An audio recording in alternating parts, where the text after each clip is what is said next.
Bienvenido de nuevo al programa. Hoy nos acompaña otra vez Larry Johnson, exanalista de la CIA, que también trabajó en la Oficina de Contraterrorismo del Departamento de Estado de Estados Unidos, y además es un escritor muy activo en la web Sonar 21. Dejaré un enlace en la descripción. Así que, gracias por volver, Larry. Tenemos mucho de lo que hablar. La guerra con Irán está escalando muy rápido. Y parece muy probable que volvamos a un conflicto a gran escala. So there is neither remaining bestari still at the court Iran respinu. And Iran has retaliated. So we see that Israel's bombing of Lebanon. Vemos que los bombardeos de Israel sobre Líbano se han intensificado y parece que van a empezar a bombardear Beirut. Al parecer, Estados Unidos les ha dado luz verde para hacerlo. Irán ha respondido diciendo que todos los frentes están vinculados al alto el fuego. Es decir, no se puede atacar Líbano sin esperar una respuesta. Después de eso, Irán se ha retirado de las conversaciones con Estados Unidos. Y en los medios circulan rumores, muchas cosas que podrían pasar. Por ejemplo, que Irán podría cerrar el Mar Rojo. Es difícil seguirlo. Todo está ocurriendo muy rápido. Así que me preguntaba si podrías darnos una visión general de lo que estamos viendo aquí.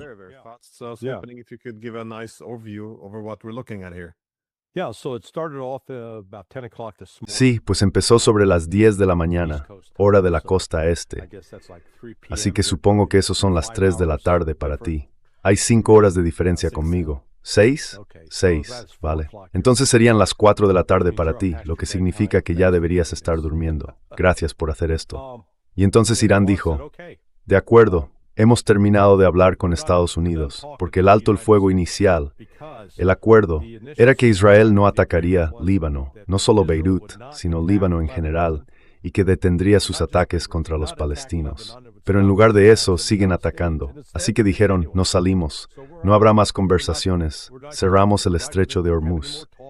Hasta este momento, Irán había permitido que mis barcos pasaran por allí.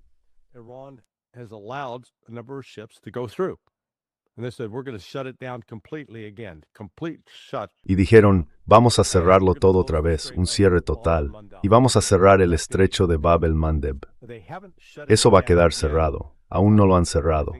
Creo que le estaban dando a Estados Unidos básicamente 24 horas para ver si volvían al acuerdo original que se había firmado. Eso llamó la atención de Trump porque una hora después de ese anuncio, Trump ya estaba al teléfono con Bibi Netanyahu. Ahora bien, aquí es donde la cosa se complica. Según la versión de Trump, fue una gran llamada y Bibi va a asegurarse de que no van a bombardear Beirut. Pero eso no es lo que Irán está pidiendo. No se trata solo de no bombardear Beirut. Se trata de dejar de bombardear Líbano y de dejar de matar palestinos.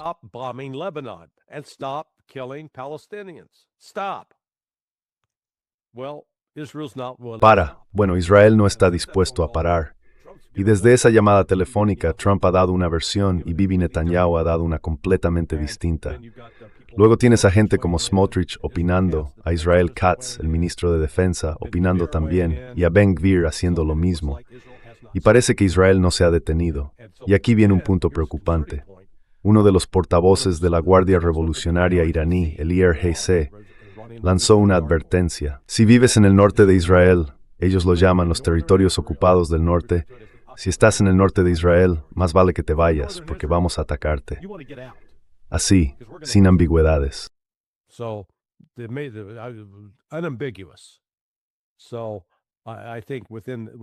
Creo que en las próximas 24 horas vamos a ver a Irán volver a atacar a Israel con misiles balísticos y drones que apuntarán al norte del país. Así que parece que la situación se está calentando. Ahora bien, ¿qué está haciendo Estados Unidos? Por ahora, en el ámbito militar no se están activando. ¿Y qué quiero decir con activando? Básicamente que se emiten las órdenes de misión aérea, donde se le dice a cada escuadrón, estos son tus objetivos, aquí es donde vas a atacar, y este es el momento del lanzamiento. Muchas de esas órdenes ya están preprogramadas, porque se planificaron quizá hace 6 u 8 semanas. Así que no puedes simplemente cogerlas y decir, vale, esto servía hace 8 semanas. No, hay que revisarlas y comprobarlo todo. No, you got to go through and check them. That's how they got into trouble with killing those Ya girls sabes, at school. así fue como se metieron en problemas con la muerte de esas chicas en la escuela de Al-Minab el 28 de febrero. Usaron unos planes antiguos que ya estaban hechos con información desactualizada. No los habían revisado ni actualizado. Así que ahora creo que una de las consecuencias de eso es que para las nuevas órdenes de ataque aéreo tienen que entrar, verificar y comprobar todo 2 veces. Y bueno, fue significativo que Trump no perdiera tiempo en llamar por teléfono a Netanyahu. Ahora Netanyahu dice justo lo contrario, que no está escuchando a Trump. Mientras que Trump afirma que quizá Netanyahu sí le hizo caso. Así que ya veremos. Sabremos si los ataques continúan en Beirut y en el sur del Líbano. Si eso pasa, creo que vamos a ver a Irán atacar a Israel en las próximas 24 horas.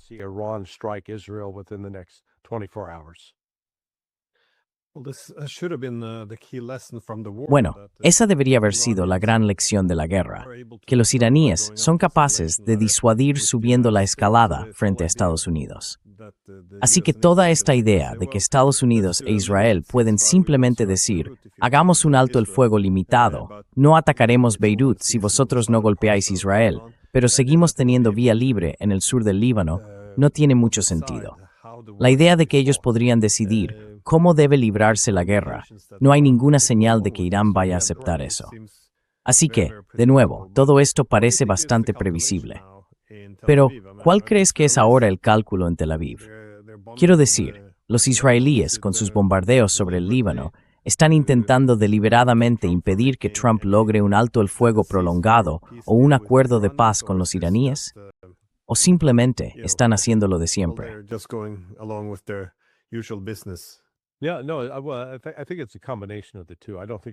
Sí, no, creo que es una combinación de las dos cosas. No creo que sea una cosa o la otra. Están convencidos de que pueden derrotar a Hezbollah, o al menos creen que pueden hacerlo, y por eso quieren volar, destruir ese barrio. Ya sabes, como decían Katz o Ben-Gvir, arrasarlo, arrasarlo, arrasarlo. Darle el mismo trato que a Gaza. Pero lo que estamos viendo ahora con las tácticas que ha usado Hezbollah, con esos drones de vista en primera persona que van por fibra óptica, primero, son inmunes a las contramedidas de guerra electrónica. Y viendo, y operadores de los drones tienen que exponer.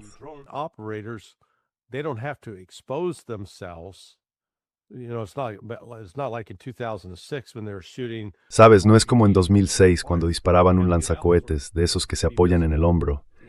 Tenías que salir, exponerte, hacerte visible. Si tú podías ver el tanque también podía verte. Y así perdieron a parte de su personal. Esto reduce las bajas de Hezbollah. Además, suelen hacerlo desde búnkeres subterráneos. Y luego está el volumen. No sé qué porcentaje son bajas reales, muertos en combate frente a heridos. Algunas fuentes públicas indican que hay más de 1,000 heridos. La cifra oficial de muertos era de unos 24. Yo creo que eso no es cierto, es demasiado baja. Pero se estima que unos 400 tanques Merkava han sido destruidos.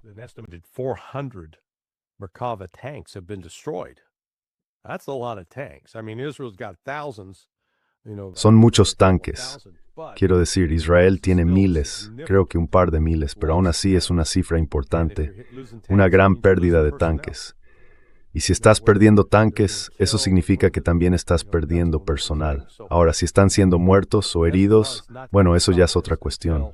Así que Hezbollah no va a detener esto hasta que Israel se retire del sur del Líbano y vuelva al norte de Israel. Y eso nos lleva de nuevo a la amenaza de Irán. Decidles que salgan de una vez del norte de Israel porque vamos a atacar. Ese era el mensaje. ¿Por qué no le dices a la gente que abandone esa zona solo para darle trabajo a una empresa de mudanzas? Van a atacar.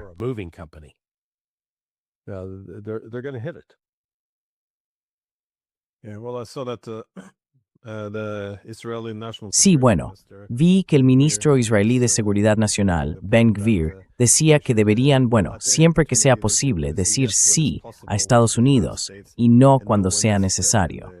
Y su argumento era que en lo que respecta a atacar Líbano, ha llegado el momento de decir no a los estadounidenses o al presidente estadounidense. Sí, Esto es algo que Israel hará independientemente de lo que diga Trump, lo que puede verse también como otra forma de arrastrar de nuevo a Estados Unidos a la guerra. Porque si ahora empiezan a intensificar los ataques sobre Líbano, Irán responderá.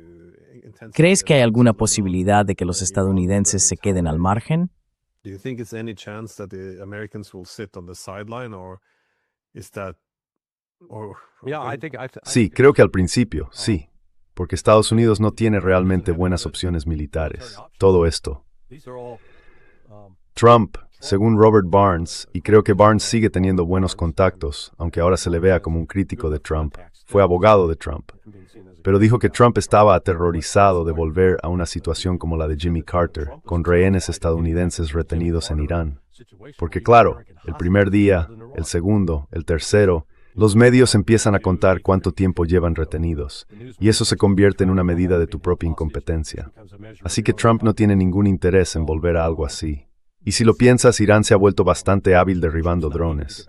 Si puedes derribar un dron, también puedes, potencialmente, abatir un F-16, un F-18, un F-35, un F-22 o una A-10. Esos son, más o menos, los 5 tipos propulsores de aeronaves que hay disponibles en mi zona. 5 major categories of aircraft that are in theater. well, Trump? Bueno, Trump, ya sabes, también recurrió a las redes sociales. Estaba diciendo que, gracias a su llamada, como tú mencionabas, a Netanyahu, no van a avanzar sobre Beirut. Así que básicamente se ocupó del asunto. Sí, quiero decir, ¿de dónde ha salido eso? ¿Quién estaba hablando de entrar en Beirut? Sí, Quiero decir, Israel lo hizo. La última vez que hicieron eso fue, creo, en 1982, hace 44 años o 34. No, serían 44 años. Así que sí, ya lo han hecho antes. Luego avanzan, los atacan, hay muertos y heridos, y después se retiran y vuelven a Israel.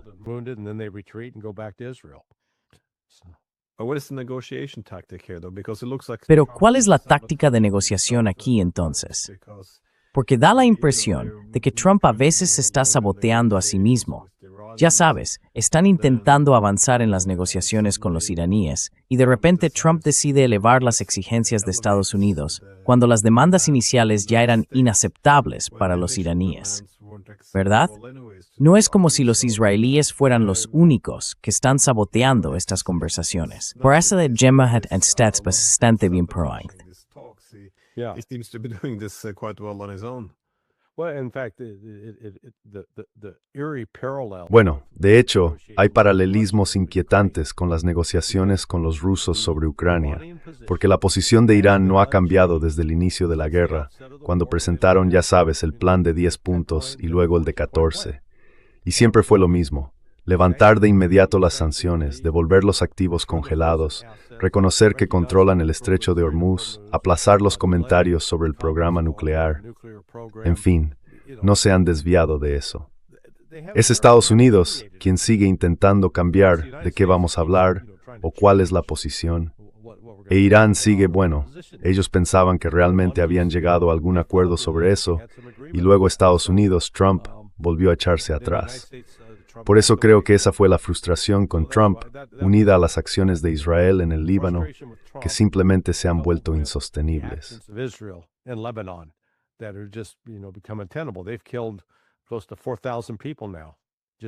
Han matado a casi 4,000 personas en solo las 2 últimas semanas, o bueno, en las últimas 4 semanas más o menos.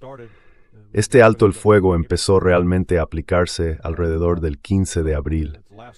Así que ha durado desde el 15 de abril hasta ahora unos 45 días, o sea, casi 7 semanas, un poco más de 7 semanas ya, o acercándose a 7 semanas. Pero ahora, Irán ha estado colaborando con Estados Unidos para intentar que los barcos pasen por el estrecho de Hormuz, y eso ha provocado estos nuevos enfrentamientos, que luego llevaron a Irán a atacar la base en Kuwait. Fíjate que no parece que ninguno de estos vuelos salga, en concreto, de Arabia Saudí, también de Qatar. Si salieran de allí, entonces Irán estaría atacando las bases en esos países. Iran would be targeting those bases in those countries. So far, the only country it's targeting is Kuwait. Hasta ahora el único país al que apunta es Kuwait. Y por lo que me han dicho, este ha sido uno de los temas que se han estado negociando entre bastidores con los pakistaníes, los saudíes y los cataríes. Están negociando para sacar a Estados Unidos de la región. Estados Unidos va a salir del Golfo Pérsico. Se creará una nueva arquitectura de seguridad, algo así como una nueva alianza, podríamos llamarla una especie de OTAN ligera, una OTAN para Asia Occidental, que incluiría Turquía, Arabia Saudí, Irán y Pakistán. Ya sabes, los cuatro grandes, lo que podría ser interesante. Y luego Irak también podría unirse, pero el objetivo sería incorporar a Irak, a Kuwait, a Bahrein, a Qatar, así como a los Emiratos Árabes Unidos y a Omán, para que todos asuman conjuntamente la responsabilidad de la seguridad sin presencia estadounidense.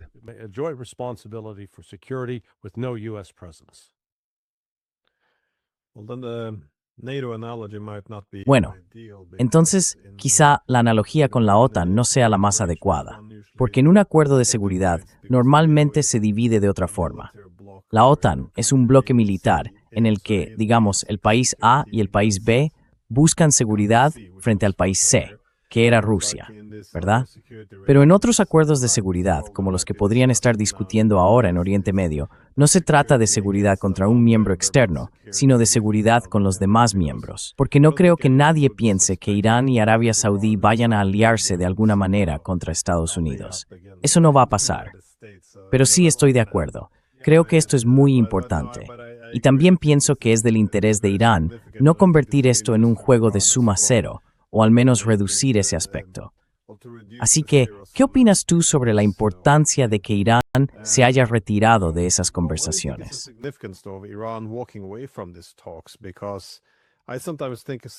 Porque a veces pienso en la forma en que Trump negociaba con los aranceles.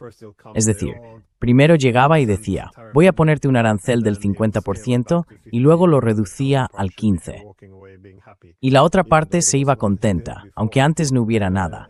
Y parece un poco que eso mismo intentó hacer con Líbano, diciendo, vale, no vamos a bombardear los suburbios del sur de Beirut, así que Irán debería estar satisfecho. Pero bueno, al menos esto es lo que os damos. Y deberíais encontrarnos a medio camino. Deberíais dejarnos bombardear a fondo el sur del Líbano, al menos. Pero que los iraníes se aparten de la mesa es interesante, porque hasta ahora, por varias razones, probablemente habían mantenido el diálogo abierto todo el tiempo. Estaban dispuestos a hablar con los estadounidenses. ¿Crees que esto es solo una táctica de presión o que ya han renunciado a la posibilidad de cualquier tipo de diplomacia?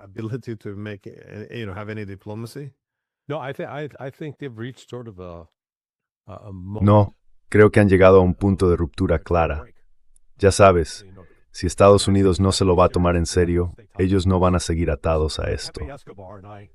Pues bien, Pepe Escobar y yo recibimos cierta información el otro día, y Pepe está en proceso de confirmarla. Ya lo sabremos. Se supone que voy a hablar con él dentro de una hora sobre las 5:30 de la tarde. Vamos a estar en un canal presentado por Zulfikar Ali que se llama Power Shift. Pero lo que escuchamos fue el pasado viernes y confiamos en la fiabilidad de la información, aunque entenderás por qué soy un poco prudente con algunos de los detalles finales. El ministro de Asuntos Exteriores de Pakistán habló con Marco Rubio y le dijo, sin dejar lugar a dudas, mire, esta es la situación de Irán ahora mismo. Si esto no se resuelve, Irán se retirará de las conversaciones. Y eso efectivamente ya ha ocurrido.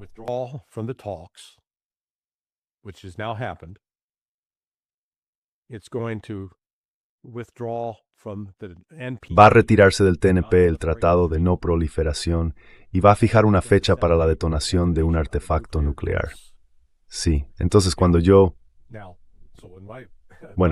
fui a esto, vale, estás diciendo, y esto es lo que Pepe está intentando confirmar, estás diciendo que Irán ya tiene su propio artefacto nuclear, o se lo ha proporcionado a otro país como Pakistán o Corea del Norte. Y nuestra fuente dice, bueno, le pregunté eso a mi fuente, me va a responder.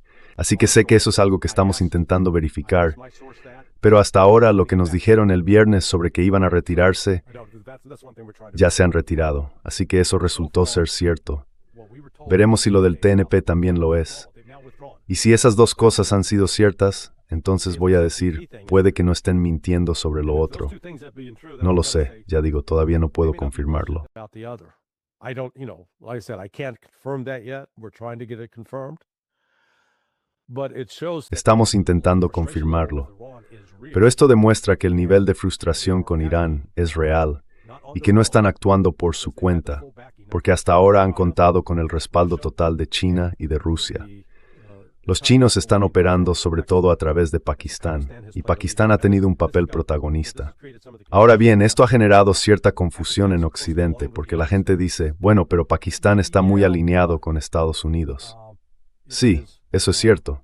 Y esa relación viene de lejos, desde los años 50, con la CIA, y después con el papel que jugó Pakistán apoyando las operaciones de la CIA contra los soviéticos cuando estaban en Afganistán en los años 80. were in Afghanistan in the 1980s. And then all the Pakistani contractors. Y luego están todos esos contratistas pakistaníes que ganaron millones de dólares del gobierno de Estados Unidos, que necesitaba transportar suministros desde los puertos, ya sabes, desde Karachi hasta Afganistán, para mantener la presencia estadounidense allí durante 20 años. Dicho esto, también ha habido una relación estrecha entre Pakistán e Irán en su lucha contra los baluchis. La población baluchi, el movimiento de Baluchistán, ha sido una espina clavada tanto para Pakistán como para Irán. Y en ese tema, de hecho, han cooperado. Luego están las relaciones de Pakistán con los saudíes, con quienes firmaron hace apenas 2 o 3 semanas un acuerdo de seguridad.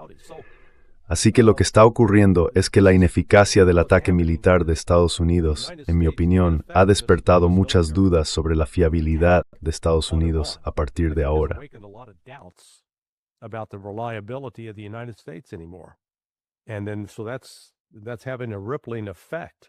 Y eso está teniendo un efecto en cadena, porque está afectando a muchos de esos distintos tipos de relaciones.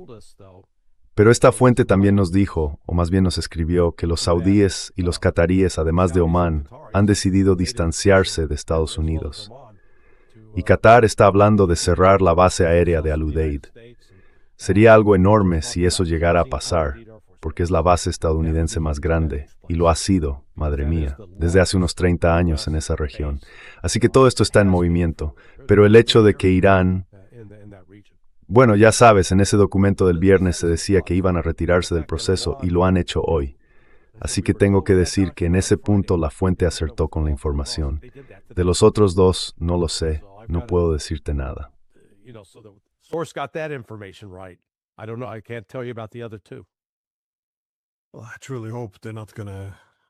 Bueno, de verdad espero que no vayan a usar un arma nuclear. Eso sería muy desestabilizador y además alejaría a sus socios. También es cierto que han ganado muchos puntos en cuanto a cómo la gente ve a Irán. Nunca había visto este tipo de apoyo hacia Irán. Era impensable.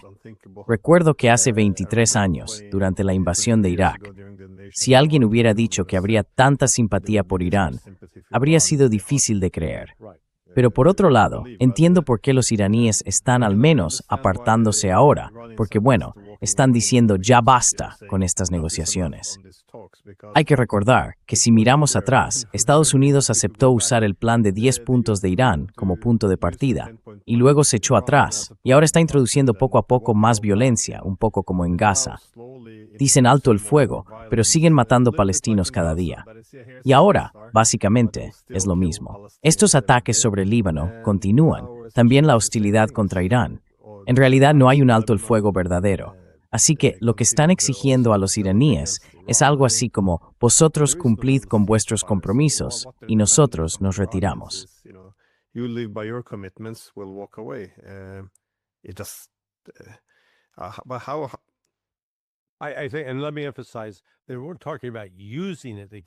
Y déjame insistir en algo, no estaban hablando de usarlo contra nadie, sino de demostrar, lo tenemos, así que dejadnos en paz, como una forma de usarlo como elemento disuasorio ante un posible ataque futuro. Creo que esa fue la intención, al menos así lo entendí yo. Ahora bien, no lo sabemos. ¿Es suyo? ¿Se lo han proporcionado? Sabemos que Corea del Norte, por ejemplo, ha estado suministrando algunos misiles también. Y tuve una conversación, no recuerdo con quién, pero al principio dije, bueno, Irán no puede alcanzar a Estados Unidos. Iran can't hit the United States. So I said, well, if the latest missile. Dije, bueno, si el último misil que tiene Corea del Norte se lo dieran a Irán, desde Teherán ese misil llega hasta San Francisco. Así que sí, podrían perfectamente alcanzar Nueva York o Washington, D.C. O sea, estamos hablando de algo que suena bastante loco, lo sé. Pero de nuevo, pensemos en esto. Sabemos cómo reaccionó Estados Unidos cuando nos atacaron el 11 de septiembre y cómo percibimos que habíamos sido atacados por una amenaza extranjera. Fuimos por todo el mundo para localizar y matar a los responsables, al menos en teoría. Entonces, ¿por qué pensamos que Irán no haría lo mismo? Perdón, mi perro. Cállate ya, perdón. Sorry, my dog. Hey, quiet down. Sorry.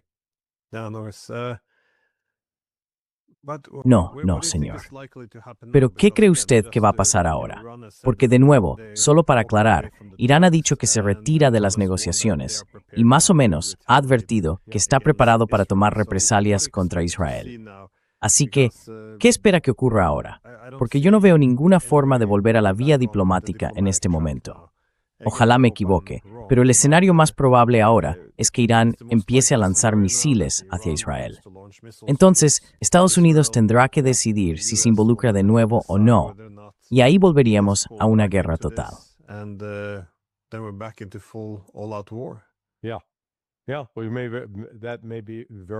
Sí, puede que sea justo hacia ahí donde nos dirigimos. Y esta vez, las crecientes presiones económicas sobre la economía global van a ser cada vez más importantes. Hay que tener en cuenta que Trump ha estado jugando con el tema del petróleo, diciendo algo así como, somos Estados Unidos, somos energéticamente independientes. Pues no lo somos. Sí, con el crudo ligero vale, con ese tipo de crudo somos independientes, pero ese se usa para producir gasolina y quizá combustible de aviación. Pero ese precio está subiendo, porque hay una escasez del 20% en todo el mundo. En cambio, el diésel se obtiene del crudo pesado, y Estados Unidos es importador neto de ese tipo de petróleo. Lo importa, no produce suficiente.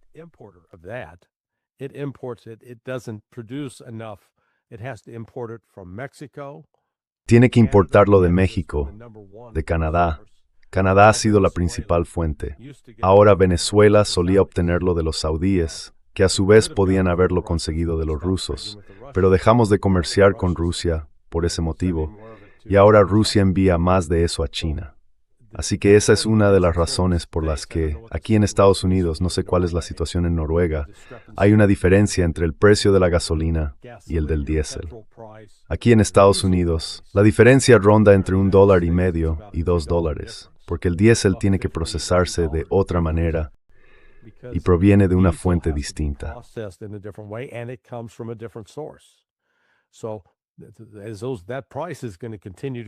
Así que ese precio va a seguir subiendo. Y aquí es donde entramos en el impacto sobre la economía global, porque ahora mismo el precio de los chips informáticos se está disparando. ¿Por qué? Porque el helio, el 44%, venía de Qatar, ya no está saliendo de allí. Y ese helio se utiliza para fabricar chips. Sin helio, no se pueden fabricar chips. Así que creo que toda esta nube económica que se cierne sobre el mundo será otro factor más en todo esto. Estamos en un terreno sin precedentes. No tenemos ningún ejemplo histórico al que podamos señalar.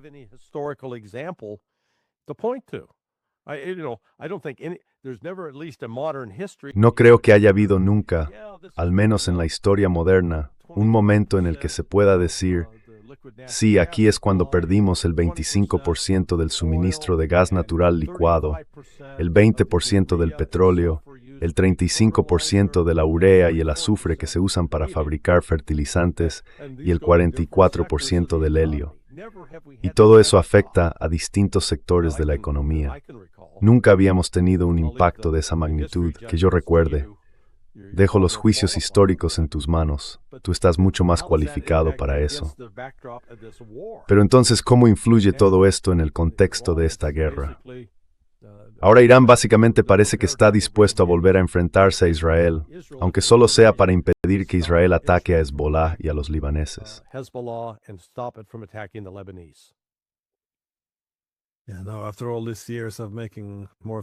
Después de tantos años, intentando hacer las economías más eficientes, tras décadas de globalización, ver cómo todo se desmorona a este ritmo tan rápido resulta muy desestabilizador. Pero a menudo oímos hablar de Irán en el contexto de estas otras guerras energéticas, por ejemplo, cuando se apunta a Venezuela. Sin embargo, sigo escuchando el argumento de que Estados Unidos, como exportador de energía, va a ganar mucho dinero con estas carencias energéticas. Que eso, en cierto modo, devolverá parte de la fuerza al petrodólar, ya que la gente tendrá que pagar a Estados Unidos en dólares con más frecuencia. También se menciona la capacidad de cortar a China, claro, del suministro energético iraní. Así que, en términos energéticos, sería bueno para Estados Unidos y malo para China, como competidor de igual nivel. ¿Le ves alguna credibilidad a esto o es simplemente una simplificación excesiva? It's a Western fantasy. Sí, es una fantasía occidental porque mira, fíjate en lo que han hecho Rusia y China en la última semana. Han seguido aumentando sus compras de oro, aumentando sus compras de plata. Y hace solo 2 días, China vendió bonos del Tesoro estadounidense por valor de $41,000 millones, una cifra muy importante. Y esto ocurre justo cuando los japoneses van a tener que vender porque su situación de deuda está empeorando mucho. Así que necesitan conseguir liquidez. Venden esos bonos. Las compras de petróleo se están haciendo cada vez más con yuanes, ¿verdad? No con el petrodólar, sino con el yuan. Así que el yuan está casi convirtiéndose en el petro-yuan. So the yuan's almost becoming the petro yuan. And Y el suministro que Irán está sacando del Golfo Pérsico se está moviendo hacia el yuan.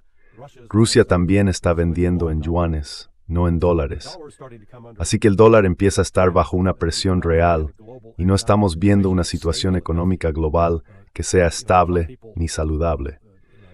La gente de Trump, creo que lo he mencionado en otros programas, pero Danny Davis hizo una entrevista con un geólogo experto en petróleo que se llama Art Berman y la hizo el viernes pasado. Y es excelente. Berman sabe perfectamente de lo que habla. No es político, no se deja llevar por las emociones, es un tipo de datos, de hechos. Pero cuando expone esos hechos te quedas pensando, vaya, no sabía eso. Y claro, él cree que se nos vienen problemas serios.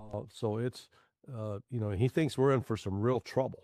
And it's been, he was commenting on. Y bueno, ya sabes, él estaba comentando sobre Kevin Hassett, que es asesor económico de la Casa Blanca, y dijo algo así como, el precio del petróleo va a bajar, volveremos a los precios normales en 4 o 5 semanas. Y Berman respondió, está mintiendo, eso no es verdad. Así que ahora tenemos este nuevo factor añadido. En lugar de estar al borde de la paz, parece que volvemos a la guerra.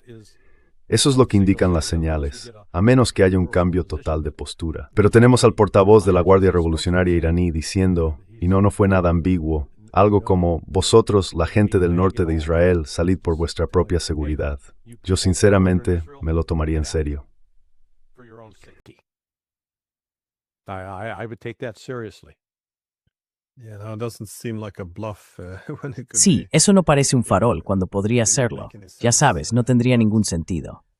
Pero mi última pregunta es sobre Israel. Es decir, ¿por qué ese entusiasmo por reanudar la guerra con Irán?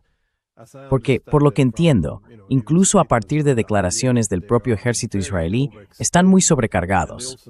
Y también saben que Estados Unidos, más allá de cualquier voluntad de apoyar a Israel, en realidad no tiene la capacidad. Es decir, la guerra de 40 años agotó a Estados Unidos en gran medida.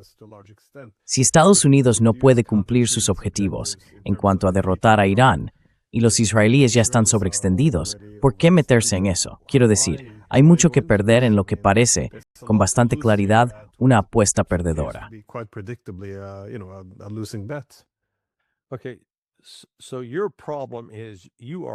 Vale, tu problema es que eres una persona racional y lógica. No piensas con las emociones. No digo que no tengas emociones, pero sabes distinguir entre la cabeza y el corazón. Israel no. Y bueno, por mi propia experiencia personal, después de haber trabajado con ellos, de haber hecho algo de formación, hice una formación, ya sabes, hace unos 20 años para la policía israelí, Hay un componente de arrogancia. Dan por hecho que saben más que tú, que son más listos que tú y que saben perfectamente lo que hacen. Y aunque te sientes con ellos y les demuestres objetivamente que están equivocados, no te van a escuchar.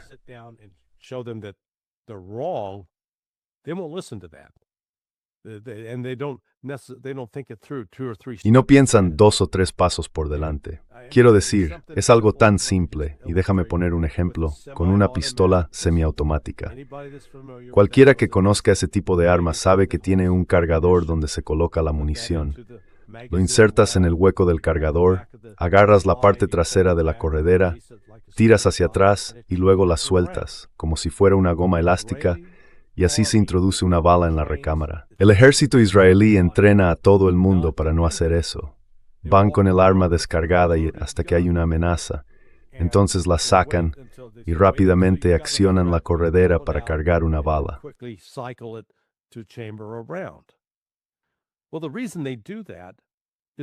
Bueno, lo hacen porque su entrenamiento es tan malo que en el pasado la gente acababa disparándose a sí misma por poner el dedo en el gatillo cuando no debía.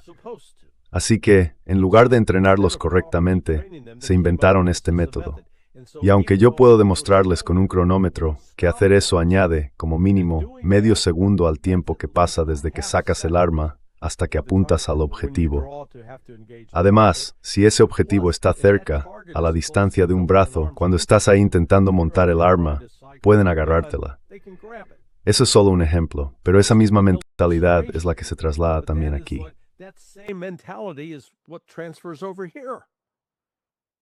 Sí, claro. Vamos a entrar y vamos a acabar con Hezbollah.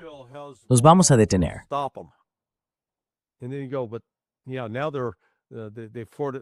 Y luego dices, pero ahora tienen más fortificaciones subterráneas después de la experiencia de 2006, y además están usando drones FPV con cable de fibra óptica. Os vais a enfrentar a una lucha más dura. No es así.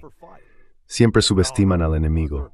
Así que no sé si eso ayuda a explicarlo, pero esa ha sido mi experiencia con ellos.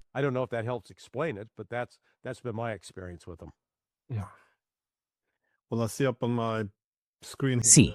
Bueno, veo aquí en mi pantalla que la Guardia Revolucionaria de Irán ha anunciado que ha atacado el barco estadounidense-israelí MSC Sariska con un misil de crucero.